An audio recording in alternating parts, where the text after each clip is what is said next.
circumstantial to conditions, whether you need a hiring freeze. But as to the second part of your question, definitely I think the legislature, the council has the authority to impose a hiring freeze on the mayor. I disagree with the mayor's thought that he's got independent executive authority to ignore a council-imposed hiring freeze. I thought that was an odd legal position for him to take.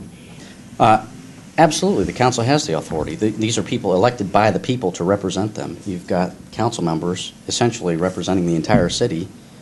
If they agree to a hiring freeze, then the mayor is absolutely bound by that vote to agree with that hiring freeze.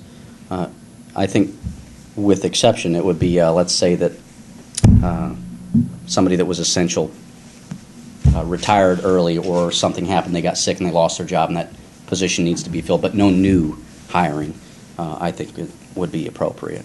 If we need to refill a job that is left vacant and that job is needed, then that's appropriate, because we're not expanding our expense on payroll.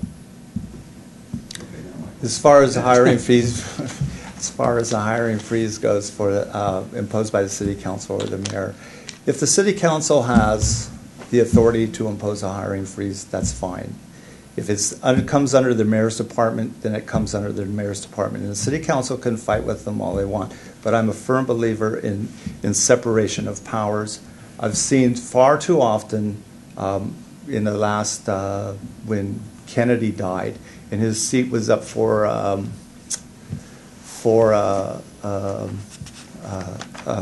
to be filled.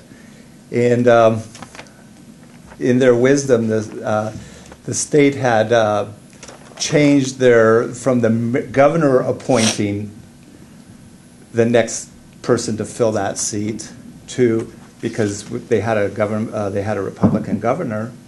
So the city, the state government said, no, we'll put a general election. So they put a general election, and what happened? A Republican won that seat. So when you start changing separation of powers between branches of government, it always comes back to bite.